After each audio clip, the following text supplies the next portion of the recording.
Hello everyone and welcome back to a best-of-5 series of professional StarCraft 2. Today it's time for a Protoss versus Terran between some of my favorite players in StarCraft 2. The first map, it's Tropical Sacrifice, and spawning right here in the bottom left-hand corner, playing with the blue Protoss pieces, we have herO and his opponent in the opposite corner with the red Terran SCVs. Likewise also from Korea, we are looking at GuMiho's main command center. And right from the get-go, okay, these two are sending out workers super early on, but herO saw the SCV and GuMiho saw the probe as well. So what exactly do we do? I think that this is just a scouting worker right now for herO, albeit a very, very expensive one. Despite the fact that GuMiho, I'm like 95% sure that he saw that probe, right? He should have. 100%. Yeah, there's no way he did not. He still decides to go for that barracks regardless. Apparently there's a male Carrack over here trying to be as observant as he can be. Yep. Just communicating to the rest of the Carrack right here on this battlefield that there might be a proxy barracks going up. Anyways, herO sent out this worker right at the very start of the game, right? I don't think that this worker even secured 5 minerals. Meaning that he knows exactly what he's going up against. The problem is, right? So, okay, let's take a step back. Spoiler alert, I guess, for the GSL Code S. herO ended up winning the GSL as the very first Protoss player in like 5 years, just a couple of days ago, right? So, huge congratulations to herO. He won against Maru in the Grand Finals 4-1, which is an incredible feat. GuMiho is also a Terran player from South Korea, and so is Maru, but that's really where that list of similarities end, because GuMiho plays an entirely different playstyle. I don't think you will really see, well, a single proxy barracks into a bunker block from someone like Maru, right? And GuMiho really likes to play his own playstyle. I'm excited to find out exactly how herO approaches this game, and well, right from the start, we saw him sending out that scouting worker early just to make sure that he did not get caught off guard. I don't think he had any ill intentions with that probe because it went straight across the map. Very expensive though. That one probably could have mined like 100 minerals at least. All right, first Reaper goes into the main base, and I say first Reaper because there is another Reaper building inside of that barracks as well. Factory on the back of this. Stargate right now coming up as well for herO. He's forced into a one base position too. This is a bit of an awkward spot right now, though, for Protoss. Because this bunker over here is a huge... Ooh, don't lose that. It's a huge nuisance. If you wait until, like, the Terran player, like, you know, lets you kill it, or if you wait until, like, I don't know, it gets salvaged or something, you're not going to be able to take a natural expo anytime soon. So, yeah, the probe indeed is heading on over. Is it? I think it is. Yeah, I think it is heading on over to take the third base as its first expansion. So this is annoying, right? Zerg players have to deal with this all the time. The problem is, though, Protoss units are about 10 times slower than Zerg units. And at this point, GuMiho knows what he's done. He salvages the bunker at the cost of 25 minerals. He, well, just made the game a whole lot more difficult right here for the opponent. All right, Oracle coming up. Yeah, Oracle is going to be nice, I suppose, but he doesn't really know exactly where those Reapers are located, right? And there's actually... there's 3 Reapers here in total. Cyclone on the back of this, too. First command center, or I guess second command center coming up right now for Gumi. First one that he's building himself anyways, and it's going to be a triple barracks follow-up. All right. Let's see. So, showing one of the Reapers, it seems. So, I think that was one of the Reapers just now going down. Yeah. Showing one of the Reapers, it is forcing at the very least this Oracle to stay at home. Right away. This is a bit of a crazy game. I think if the games were to be, like, standard... If the games were to be standard, I would favor herO 9 times out of 10. No disrespect whatsoever to Gumi. I'm one of the biggest GuMiho fanboys, but there's no denying that herO is a very, very strong, quote-unquote, standard Protoss player, right? And he's really been dictating what that standard is over the last couple of months. Turns out Protoss players do definitely have to play aggressively if they want to win games. So that's been kind of cool to watch. But there's no denying that... oh my god, Gumi even a little bit concerned right now. Yeah, going for a super quick missile turret. Anyways, there's no denying that herO has been thrown off of whatever he was planning on doing in this match. Decides to now... yeah, follow this up with what seems to be a standard game. So he's decided to go for the Blink upgrade.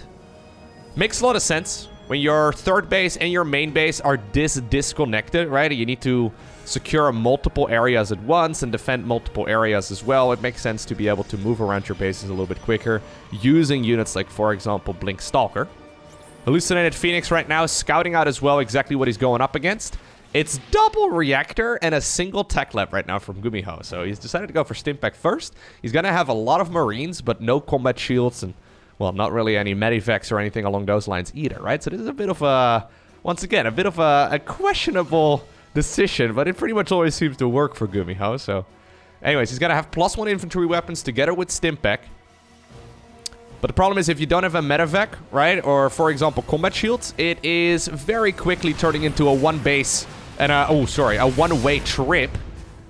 Nice decision right there though from herO, sniping that very first Cyclone that he saw. Okay. Using the revelation right there from the Oracle to provide himself with some high ground vision. One of the things that's easily forgotten about when you watch a game of StarCraft 2, but herO can't actually look up that ramp. So, yeah, having that revelation is super helpful. So, one Stalker ended up going down so far, but this is definitely a set of traits that is working out well for herO. And he's actually decided to not go for the low ground here. He didn't make a pylon, but instead he decides to go for 5 additional gateways. That will make 8 gateways in total. GuMiho should be in a pretty good spot, but the fact that he lost one of those Cyclones will make this a little bit trickier. He needs to really keep as many tanks alive as possible, right? If he loses a siege tank here, this follow-up is probably going to be lethal. But if he can get a couple more tanks out, I would really love to see. He's already got 3 of them.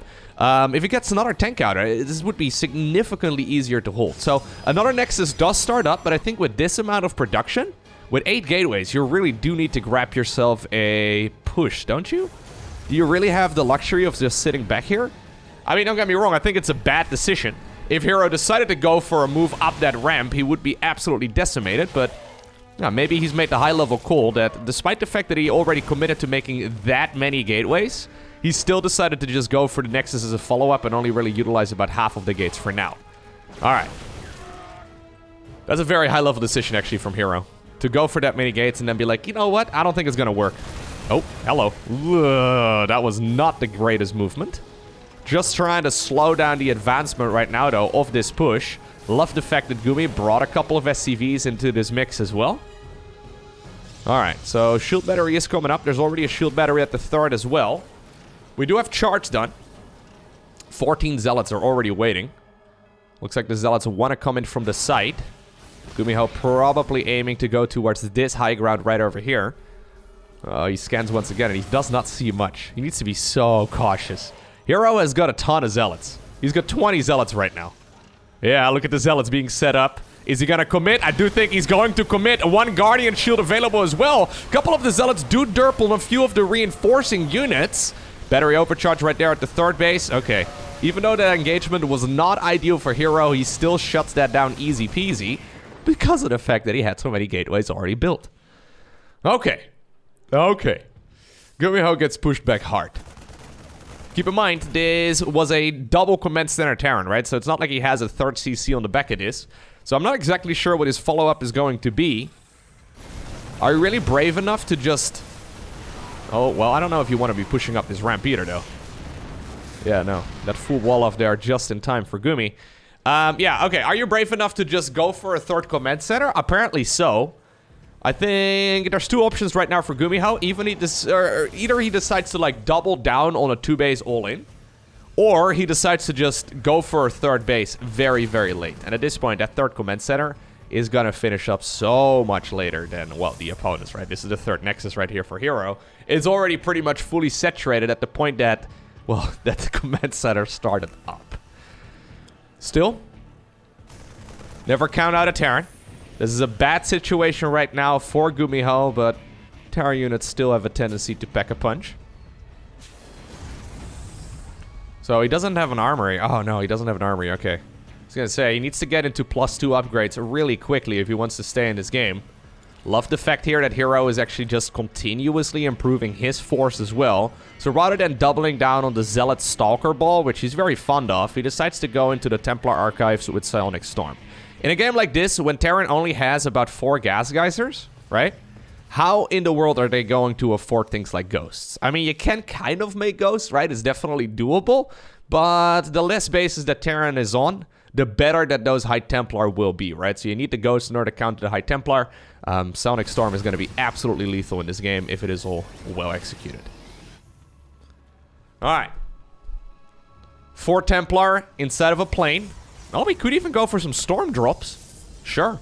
I was thinking more of a defensive approach, but hey, if you have the units, why not? One group of Marines right now inside of a medevac as well on the left side of the map. Plenty of units here available, though, for herO to defend against that.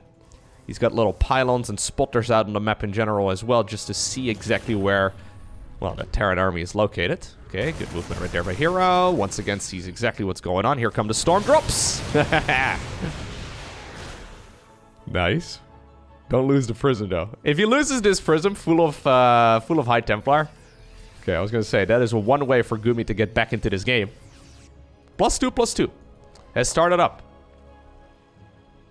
GuMiho's still honestly not in a bad position. It's just that he has a really terrible economy compared to his opponent. But his army, he's actually 6 or 5... Don't do math in the video, Lowko. He's a supply ahead. He's supply ahead over his opponent. And you love to see that as a Terran. Army supply, that is. Anyhow. If it's up to... Ooh, feedback. Yeah. If it is up to herO, he wants to change that as soon as possible. So it's 90 army supply right now for Gumi. That is very significant. I don't think you really want to fight, though, before 2-2 is done. So the armory was a little bit late, and because of that, 2-2 is a little bit later as well, and you ideally want to see it. Looks like the medevac actually did get picked off here eventually. Colossus, Disruptor, Ranged, +2/+1. I mean, there's a lot of good upgrades coming here for herO, and his army is going to be incredibly powerful. But he is investing into a lot of, yeah, things that won't be helping him until a couple minutes from now. So I think if GuMiho decided to go for a push right now, there's actually a chance that he can smash his opponent's army. Then again, he doesn't know what we know. It's very difficult for the Terran to scout out exactly what's happening, and herO, I think, has made the right decision. But it definitely does feel... Ooh, it definitely does feel a little bit greedy to me when he's decided to build a little bit of everything. This is a map, by the way, that is most likely GuMiho's choice. Just because there's so many great positions for siege tanks and high grounds and all that. It makes it quite difficult for, well, Protoss players and Zerg players alike to actually push up these ramps. Especially into sieged up tanks. Look at the siege tank positions right over there, right? This is gonna be kind of difficult to break. But anyways, apparently that is not gonna... Ooh. It's not gonna stop herO from trying. He's got a rather complex army composition right now. Good storms over there once again. Medevac's in a lot of trouble. And that was actually a really good break. He doesn't really need to continue from here. Yep. Slowly but surely. Making a move. Improving his unit count. Going Dark Shrine. He's even got the base over there. In the meantime, though, okay, battery overcharge is needed in the natural just because there's a hit squad of Terran Marines and Marauders trying to get as much damage done as possible, and they actually do kill 2 Colossi. It's also forcing the entirety of the Protoss ball to come back home. Home is behind. Okay, no, sorry. Yeah, GuMiho is super dead, right? Am I crazy? Do I do the caster thing where I like, well, if he gets the sickest EMP? I mean, it is technically possible for the Protoss player to, you know, mess this up. Oh my god. Well, I mean, YOLOing in the High Templar into the siege tank line is definitely not the way to approach this. I don't think it matters, though. His army is just so much bigger. GuMiho looking at that fight as well. GG is cold. He realizes that there's no way he's gonna win that. Alrighty. Next up, Moondens. No workers being sent out just yet? No workers being sent out just yet. Alright. Actually pretty happy about the fact that my voice is feeling okay again. You may have noticed over the last couple of casts that I've uploaded, I had a bit of a, I don't know, a little bit of a scratchy voice. My throat wasn't feeling all too well, and, you know, as someone who talks for a living, having a sore throat is one of the worst things you can have. I did a bunch of tests, but they all came out negative, so Turns out, you can have still a sore throat and it not being the Rona. I know, that's crazy. Anyways, feeling pretty good about the fact that, yeah, for the first time in like a week and a half, almost 2 weeks, I think. My voice is feeling A-okay again. So, not gonna push it today. I'm gonna take it easy, but at least I think I'll be good to cast this entire match. GuMiho decided to go for a barracks right over there. Interesting. I did think that this is a pretty good map for proxy barracks, right? I think I've pointed this out before as well. That may have been another GuMiho cast. I'm not entirely sure, but if you want to go for a proxy on the other side of the map, right over here is a good spot. Right over here is a good spot. I'm not entirely sure what this achieves for him. I mean, obviously the Reaper will arrive a couple seconds sooner, right? Maybe we can figure out the finer details as to why he decided to plant down the barracks over here. But GuMiho is a free spirit. He's a free Terran player, okay? The map is his canvas. The SCV is his paint. Or the brush. Whatever. He's just doing whatever he feels like, and it seems to be working out for him more often than not. Now, game number 1 obviously wasn't great. Let's see if you can figure out, what's this, man? We're just gonna go factory right over here? Don't need to wall off. Walling off is for plebs. For people that aren't as free-spirited as GuMiho. The hippie Terran. We need a new nickname. I suggest the hippie Terran, but maybe that is only the current way in which he approaches the game. Sometimes they do get stuck in these, you know, mechanical ruts where you have to, yeah, start mixing it up in order to find success. Anyhow. Oh, really? Really? Okay, you know what? The Reaper arrives a little bit earlier, sure. But he also decided to go for Marauders as a follow-up. The tech lag, though, is right here in the middle of the map. At least wide out in the open. herO right now. Okay, maybe this is like some 700 IQ stuff. Even though this is technically very exposed, look at that. GuMiho completed the wall off with the probe inside of the base. That is the only scouting worker at this point available right here for the Protoss player. So even though that the barracks here is extremely exposed and technically super vulnerable, it won't be spotted. It won't be spotted, and at this point herO doesn't know where that barracks is. Now, does he respect it? Okay, he decides to go for a robo facility as well as a bunch of... Wait, it's double robo? I thought I clicked on that wrong. It's double robo. Does he realize what's going on here? Well, I think he needs the shield battery very soon. This is the point at which those Marauders show up, and concussive shells at this point is done as well, so that adept is in a world of trouble. You can run the probes on over towards the top left-hand corner for now, but there's going to be a lot more on the back of this too. Oh, hitting the concussive grenades right there on the unbuildable plates, it seems. That is not quite ideal. So concussive shells is a research right there for those Marauders that allow them to slow down units that are affected by it. Marauders obviously already extremely good when it comes to dealing with the Stalkers. Good lining up right there as well, though, for those Hellions. Getting 11 worker kills already. That is not bad whatsoever. 13 probes go down in total. Alright. In the meantime, a command center did build on the other side of the map. Gumi at this point finds himself at a very nice economical advantage, despite the fact that his base is rather late. Now we've got Stimpack coming up over here as well. herO still doesn't know where that barracks is, right? He's looking around. He's trying to figure out what in the world just ended up going down here, because he checked everywhere inside of the main base of the opponent, and now he finds out. Alright, couple Marauders are here as well, though. No blink or anything available on those units. That lock-on was not quite ideal, but upon losing more of these Stalkers, apparently herO decides to tap out, and game number 2 goes in favor of GuMiho. Okay, game number 3.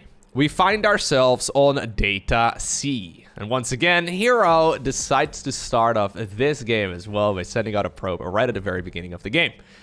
I don't think that this probe returned 5 minerals. Just as the game spawned, immediately the rightmost probe right there got pulled towards the other side of the map. I mean, to be fair, he didn't do this in game number 2, and he got blindsided by a relatively stupid build right there from GuMiho. So he's probably thinking, okay, if my goal is not to die to anything stupid, it's apparently worth the 100 or so mineral investment, plus potentially the life of the probe as well, to just send it straight towards the other side of the map and figure out what is happening. What is that positioning on the barracks?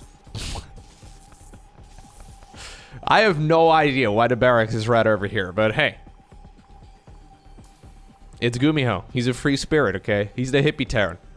I'm gonna try and make this stick. I don't think it's gonna stick. Does he have a nickname, actually? I'm sure he has a couple. GuMiho, Liquipedia. Hold up. Let me have a quick little peek.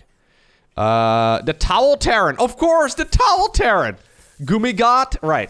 The Towel Terran. In case you're unfamiliar, in offline tournaments, GuMiho oftentimes plays with a towel over his hand. I don't know exactly what the condition is called, but he's got something that like makes him... Oh, here it is. It's called hyperhidrosis, which is excessive sweating of the hands.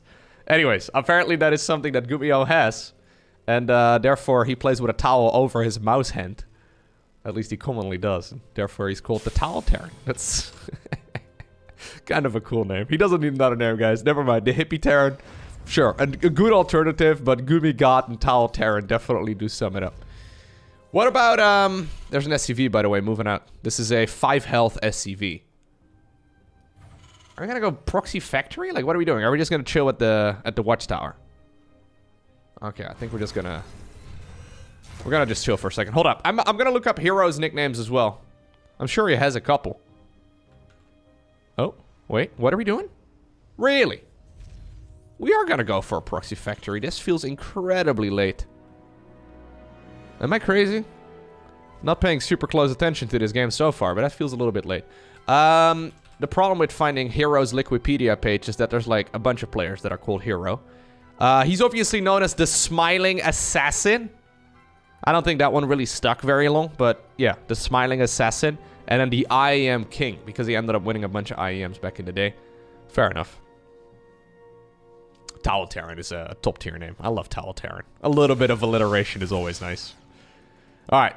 It's once again a Stargate. Not spotted just yet here by the GuMigot. Are we gonna go for, Is this a third proxy, by the way, in 3 games? I believe so, yes. We are gonna go for a starport on the back of this, too. So, he decided to proxy in game number 1. He decided to proxy in game number 2 as well, with the barracks, obviously. That's what he did in game number 1, too. And now in game number 3, we didn't proxy the barracks, but he did decide to proxy the factory and then also the starport. Okay, alright. Did this Reaper? Yeah, this Reaper is responsible for 3 kills. Not bad whatsoever. I'm assuming it's gonna be a medevac out of that starport, and then a bunch of Widow Mines out of the factory, and then we're gonna go for the drop inside of the main base. herO is sending this Stargate straight towards the other side of the map, and even though this is relatively close, Oracles are kind of like horses with blinders on. They don't see very far to their sights, okay? So even though, yeah, he should probably be able to spot that when he flies with the Oracle right over here, I don't think he's gonna notice unless he reroutes the Oracles, so... I mean, this Oracle's getting quite a bit of work done, though. Obviously, if you don't have the factory at home, you can't really make a whole lot of defensive measures at home either, so he's decided to just, yeah, pump out those Marines 2 at a time. Really needs to get some sort of work done right now with this medevac, though, so let's see.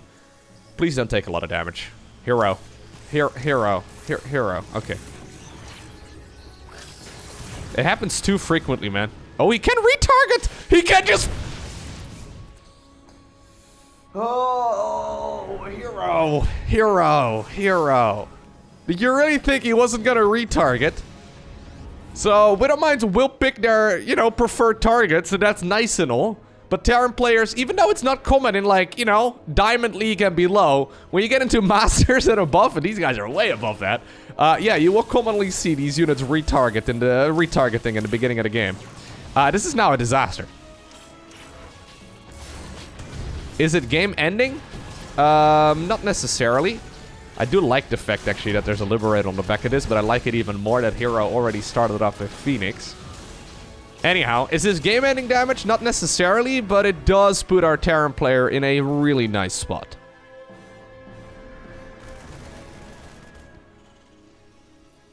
Did he just go for another Liberator? Oh! Okay, no. It won't happen. He just decided to go for another lib. Maybe these can get some work in, though, in the main base. Yeah. A little bit of energy available once again. Alright, this is good. Oh, no, what? The target firing was not as good. Alright, you know what? It's all good. In the end. It doesn't even... Well, I mean, in the end, it does matter. Bit of a wash, though, now, because so much damage was done on both sides of the map. GuMiho is still probably getting the upper hand, but... Yeah. He's obviously got those structures on the other side of the map, too, right? So, even though he saw the Phoenixes, he decided, you know what? I'm just gonna go ahead and build another Liberator, because he's definitely gonna send those Phoenixes across the map, because he's herO, and that's what he likes to do. Don't think that this really pays for the Liberator, though. I mean, that's a lot of potential lost mining time, I guess. Or, you know, mining time potential.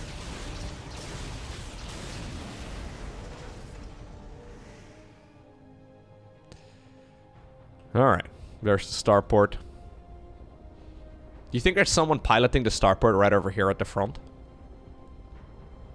How many people work in a starport? I mean, there's definitely mechanics. There have to be some engineers as well. We need managers. We probably need a captain. Yeah, this is like a... It's like a spaceship all on its own. Amazing. I would imagine at least a crew of like 20 people inside of that one starport. Yeah. Completely self-sufficient as well, right? Because it doesn't require any upkeep or anything like that in StarCraft 2. So they must be like growing their own vegetables. Maybe there's a farmer on board. Anyhow. I'll leave you to that. You can ponder that situation yourself if you'd like. Yeah, same for the factory and all that. I don't know where the factory pilot would be, though. Where would the factory pilot be? It's clear that it's over here, right? For the barracks. It's clear that it's over here for the... I don't know where the factory goes. Oh my god. Yo, can you please lift the factory? I want to see where the factory pilot lives. You know what's even more sad? There's a lot of barracks and a lot of pilots in all of those Terran structures that never even get to show off their flying skills. Like, imagine going to the Terran Air Force for, you know, the majority of your life, and then eventually you get chosen to be, like, the commander of your own barracks, and then you literally never get to fly. Because it just gets planted down, and then, you know, they add a tech lab, and that's it. Yeah. Anyways. The Widow Mines, they always get to fire. Widow Mines never have to worry about that, huh? They pretty much always get to fire. In the meantime, down on the other side of the map, Protoss right now, thinking about going for the Blink upgrade. He'll go for the Charge as a follow-up as well, I'm sure. And now there's a Forge coming up, too. Second Forge, so good old upgrades galore. This is a bit strange though for herO because he finds himself in one of those situations that can be difficult to measure, right? Like a lot of games when they go standard, it's like, okay, this is the time at which I go for my harassment with the stalkers, but it's hard and difficult. Well, it's almost the same thing, huh? Nice casting, Lowko. But it's difficult to like gauge how deep you can go with the stalkers, and evidently right there, he did go a little bit too deep. Trying to keep those Terran units at bay. Nice little bit of harassment here, though. Forcing out a Stimpak already, too. No Blink available on that bad boy. Okay. Battery overcharge already used. GuMiho comes in and saves that one Marine from being sniped. Blink. Nice. If you blink at the perfect moment, you can indeed negate the damage there from the Widow Mines. But if you then move forward, yeah, obviously, the Marines know that your Stalker Blink is going to be on cooldown, so. Another Blink. Another Stim. Okay. I'm a little afraid that at some point we're just going to see like a ton of Marine Marauder reinforcements coming in from the other side of the map. That tends to happen in my games. Where like, you know, blinking your little heart out as a Protoss player. And you're like, yes, I'm pushing it. And then suddenly there's like a whole group of Marines and Marauders that show up. I mean, at this point, it seems that the rally points of the Terran structures have been set towards the other side. So, at the very least, this is practically everything that Terran has. Not really possible here for herO to transition towards anything else just yet. It's going to be mostly more of the same. It does look like he missed like a warp in, though, because he's got an awful lot of money. Yeah, that really doesn't help him very much. Gotta keep that that uptime on the warp gates under control. So he does decide to go for additional upgrades. He's gonna need it. There's once again the potential for a Widow Mine drop. If he's too occupied blinking around the Stalkers, these Widow Mines can definitely get some work done. And it looks like GuMiho, once again, gets the better end of that trait. Okay. GuMiho decides to pick up the pace. Loads up 2 medevacs full of units, sends them towards the main base of the Protoss player 2. Stalkers are running on over in that direction, but once more, it's a bunch of probes that end up going down. Can you really commit to picking up and getting on out of there? I don't think so. But that's a ton of workers, 22 at the same time. A little bit of damage being done as well by the Zealots, but clean defense right here from GuMiho. GuMiho is honestly playing really well. Keep in mind, herO a couple days ago won against Maru 4-1. And he honestly looked dominant. Like, those games weren't, well, some of the games were close, but he looked really strong. He looked much better. Okay, did Gumi maybe get a little bit overly aggressive, though? 23 probes is a lot. Especially if you take into account the probes that fell before that, too. But you do need to now defend against this massive Protoss army that's right at your front door. No siege tanks or anything along those lines, but I believe he's already got +2 attack done, yeah. That makes these holds quite a bit easier. Once again, a medevac drop moves out. Very nice.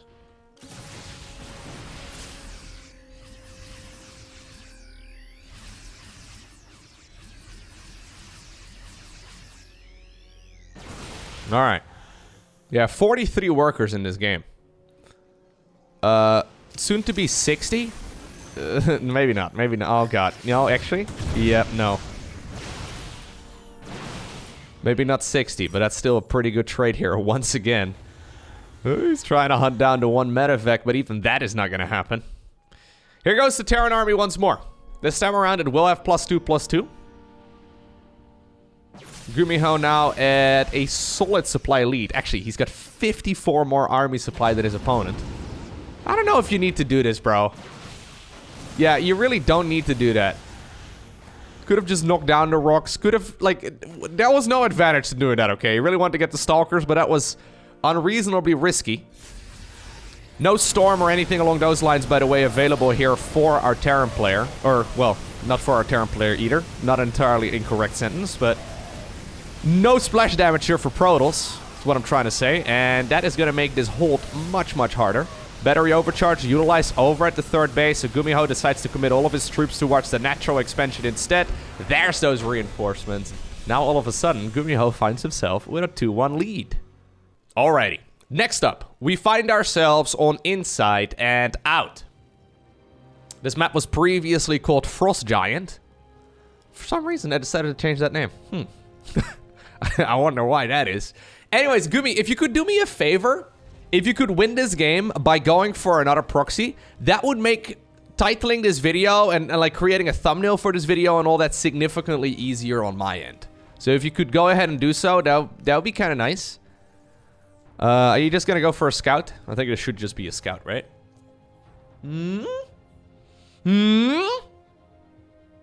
Okay. Alright. So, GuMiho has now successfully proxied the structure in 4 out of 4 games. Now, he needs to win this one still. And otherwise, I guess we need to see it again in the next game. Anyways. Yeah, I don't really like clickbaiting people. Here's the thing. I don't like clickbaiting on YouTube at all. I find clickbait incredibly annoying, just like everyone else. However, the more enticing I make my YouTube titles and thumbnails, the better the video's performance is. And this really does bother me. I could rant about this for like an hour, and I'm not going to, but like, it really bothers me that oftentimes it almost feels like the content is less important than the title and the thumbnail.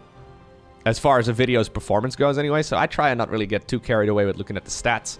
It is very easy as a YouTuber to like get carried away by the stats and just look at the analytics all day and try to like optimize it. I find myself, whenever I like do that too much, I find myself enjoying making videos way less. So I try to not really focus on the analytics too much, and I don't really pay attention to the views, you know, as often as I probably... Well, maybe I should do it more often. Anyways, I'm very happy where we're at, but...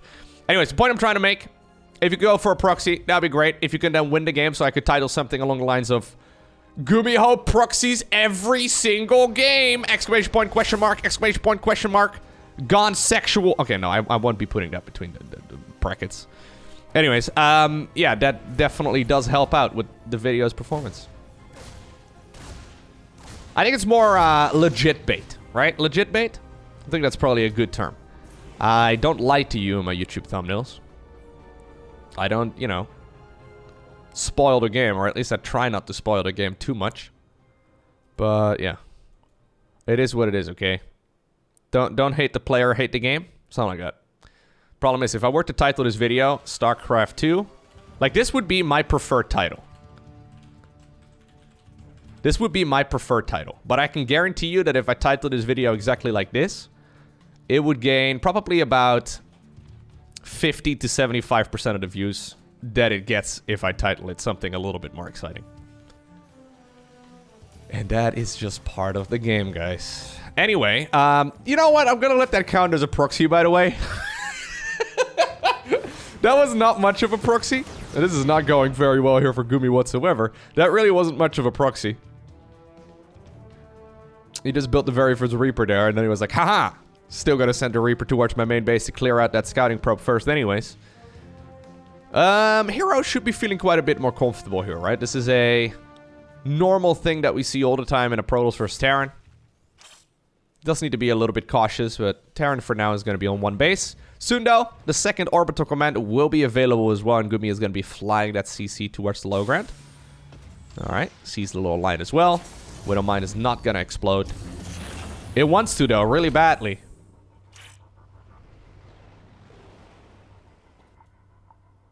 Okay.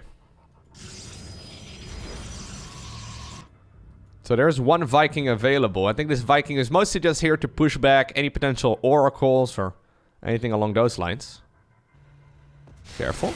Okay. Decides to... I don't like that. Yeah, decides to give up the Zealot. I think he probably wasn't assuming, or he didn't assume that there were that many Marines available as well inside of the main base. It's a interesting follow-up here with our Raven. Ravens can be really good against Protoss, don't get me wrong, but usually you're playing the long game with that sort of unit, right? You need to try and accumulate energy. Obviously, it can be used as a detector as well, so it being a detector can be quite helpful, but herO hasn't really shown any crazy Dark Templar shenanigans lately, so I don't think he really needs it for that. Instead, you can still use the interference matrix, right? One of the skills, so for example, disable Colossus. That is a unit we see, well, Mr. herO making quite frequently in the early game, but for now we just have a little dance party inside of the main base of the Protoss. Couple of flying units, getting some work in. This is one of those very heavy micro unit compositions, and while I don't think everyone should be going for Phoenix-based openers, they are very good when you can micro them accordingly. How many are we gonna save? Really, we're gonna save another one? I think you can go. Yeah, I was gonna say. I guess he looked at the progression bar right there on the next Phoenix. He's like, okay, I guess I'll go ahead and give that a try. Obviously, you can go for a pretty aggressive push as well if you want to with Phoenixes. What you can do is lift up the siege tanks and then, well, for example, charge in or blink in with the rest of your army. Already though, GuMiho is trying to create a nice little wall off over here. Creating little nukes and little crannies right here where those siege tanks can chill. Viking will get towards the other side of the map and it scouts here. Yeah, the third Nexus was taken at the appropriate time. By the way, I think this means that GuMiho plays with the hot pink colors on his own screen. You love to see it. Yeah. This is actually really nice.